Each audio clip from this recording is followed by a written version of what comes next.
लालपरीच्या माध्यमातून सध्या कोकणवासीय जे आहेत ते गणेशोत्सवासाठी कोकणात दाखल होऊ लागलेले आहेत आणि यावर्षी तब्बल 5,000हून अधिक एसटीच्या गाड्यांचं नियोजन या ठिकाणी कोकणवासियांसाठी करण्यात आलेलं पाहायला मिळते आहे। तुम्ही बघू शकता की मुंबईतून प्रवास करत तब्बल 12 तासानंतर कोकणवासीय जे आहेत ते रत्नागिरीपर्यंत पोहोचलेले पाहायला मिळतात। आपण सध्या मुंबई गोवा महामार्गावरती आहोत आणि तब्बल 12 तासांचा प्रवास झालेला आहे। साहेब काय सांगाल, किती वाजता निघालात, कसा प्रवास झाला?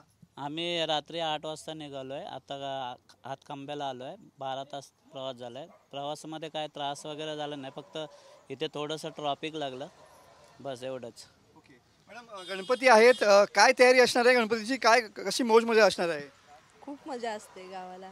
गणपती आल्यावर सगळी तयारी वगैरे करायची असते। आम्ही गावावरून मुंबईवरून आल्यावर सगळी साफसफाई वगैरे आम्हाला करायची असते आणि येऊन सगळं आम्हालाच करायला लागतं, घरी कोण नसतं। या ठिकाणी आणखीन काही भाविक आहेत, आपण त्यांना विचारून घेऊया। काय सांगाल, 12 तासांचा प्रवास झाला, आणखीन किती तासांचा प्रवास या ठिकाणी अपेक्षित आहे तुम्हाला? आता आमचा अर्धा एक तासाचा प्रवास आहे। हां, पण वेळ झाला, उशीर झाला, थोडा उशीर, आम्ही थांबत आलो। या ठिकाणी आणखीन काही प्रवासी आपण त्यांच्यासोबत बातचीत करूया। दादा काय सांगाल, 12 तासांचा प्रवास झालाय, काय पुढे किती तासांचा प्रवास शिल्लक आहे? सेम अर्ध्या तासाचा एक प्रवास बाकी आहे। बाकी आहे। कशा पद्धतीनं गणपतीचं नियोजन असणार आहे? एकदम मस्त व्यवस्थित। गणपती बाप्पा मोरया।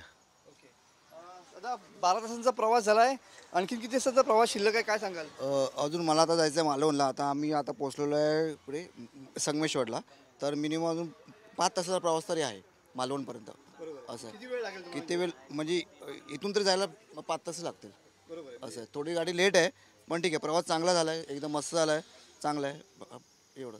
थँक्यू। मालवणपर्यंतची ही गाडी आहे आणि तब्बल 16 तास प्रवासामध्ये या गणेश भक्तांना लागणार आहेत, कोकणवासियांना लागणार आहेत। आणि एकंदरीत जर बघितलं तर गणपती बाप्पाच्या आगमनाचं सगळी तयारी जी आहे ती या कोकणवासियांनी पूर्ण केलेली पाहायला मिळते आहे। कॅमेरामन समित गजनेसह मी मनोज लेले, TV9 मराठी, रत्नागिरी।